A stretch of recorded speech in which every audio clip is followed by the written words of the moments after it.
First things first, man, I need y'all go ahead and subscribe to this channel, man. Rock with my channel, like it, everything. So, was the Young Dolph situation, was that a hit? Was it a hit from Yo Gotti? Was it a hit from Soulja Boy?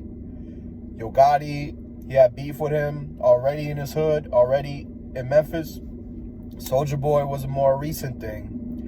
You know, let me speak on that, because it was more recent and stuff. And you know, the Yo Gotti beef and all that, they could have been had time to try Dolph so many times, but why is it this time that they get him? You know what I mean? So with the Soulja Boy beef, it started with somebody, I think it was Key Glock or somebody, posting the billboard with the Lamborghini on it and saying that they're the first rapper with a 3D billboard. And they tagged Soulja Boy, according to Soulja Boy. When Soulja Boy went on DJ Academics, I believe, he had already said that they tagged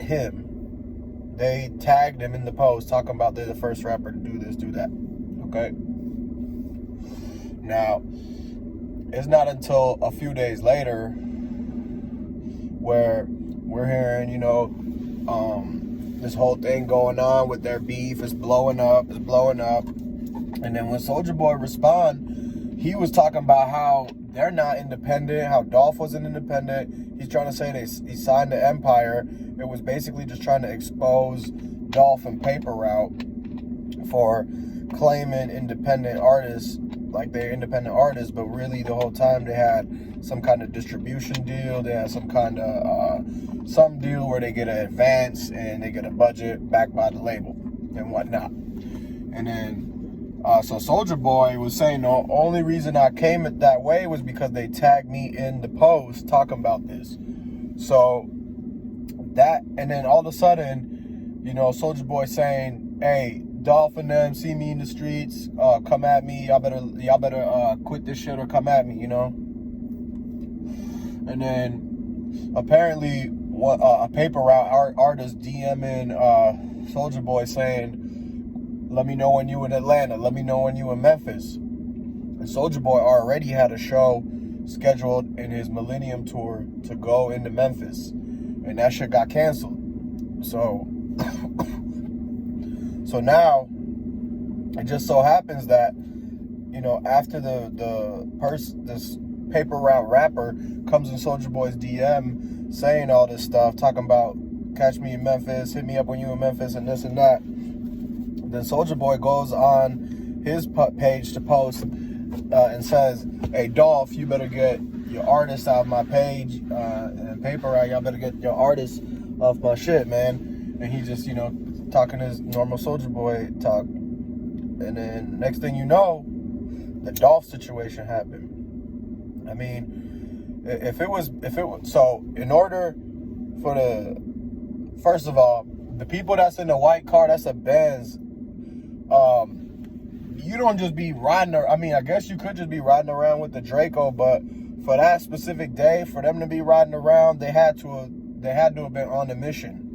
It's not just their regular day where they're just lapping the block with the Draco, with the strap, and they already masked up, ready to go. Like, bro, so this was planned. This dude was being watched, like I said in my past 2 videos ago.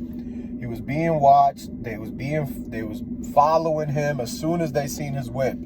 Plus, it's some words coming out too, saying that Makeda's bakery, the bakery that he was at, had also possibly could have posted something saying, hey, Dolph is gonna be here, come pull up, come shop with us, we got the desserts, we got the cookies baked, ready to go, man. And then that's one way that the address could have been dropped. But Dolph got the camo C8 Corvette, so as soon as somebody see that, they own it. I mean, he got the camo Rolls Royce, he got the camo Bentley, he got the camo McLaren, all that stuff. And he just gave away a Lambo not too long ago. So these dudes was looking for his car, they seen his car, and they followed him. And that's how they were able to basically get that timing perfect. Because I couldn't I don't think it was somebody who had from the inside had told the ops that Dolph was out the car or in the store. If the ops was already following Dolph, they can see him get out the car and walk into the store. They can see him if they's looking really closely, and maybe they parked up or pulled into that parking lot slowly, and then parked up at a business that's next door. Maybe could have waited till Dolph went inside and then they pulled up, knowing that he's not in a bulletproof whip no more. So basically, that the security was slacking. If Dolph pulls into a parking lot, they need to secure that parking lot. When you got security, too, if you got money and you getting security, don't just get one security. Don't just get one security that stands next to you. Get a security that's gonna stand outside. Get a security where you're gonna have one with you, one outside, one by the car, and one just on the corner looking like a regular civilian. That way, if something pops off, the dude who on the corner looking like a regular civilian could bust back through the windshield of whip while the ops is driving away. The op next to the car, as soon as he sees him, could bust right there and stop the people from exiting the vehicle and trying to shoot shots. You know, it's going basically, unfortunately, going to be a shootout with the security guards rather than a shootout with Dolph. And the security guards, I mean, they know their job is dangerous and they understand what they're getting themselves into. But you got to be moving like that. You got to move like SEAL Team 6. You got to be moving like the Navy out here, you know. But yeah, so that's what's coming out right now as far as the moving updates on the situation.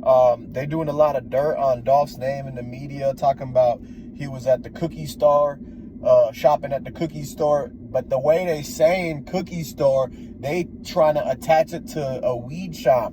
So just pay attention to that. Not everybody's going to pick it up, but they doing dirt on Dolph's name and on the black-owned business at the same time in front of everybody in the world on the news, talking about he got killed at a cookie store.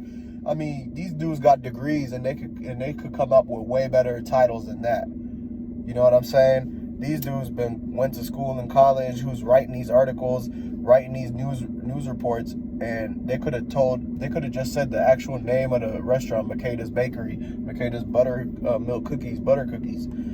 So instead of doing that, no, they want to twist it up, put a narrative behind it, say he got killed at a cookie store, trying to push his narrative like he was at the dispensary and this and that. It's really like, it's weird that they do that, you know? It's weird. Why they do that to him? They didn't do this to Elvis. So that's all I got to say, man. Subscribe to the channel, give it a like, go ahead and share this video, man.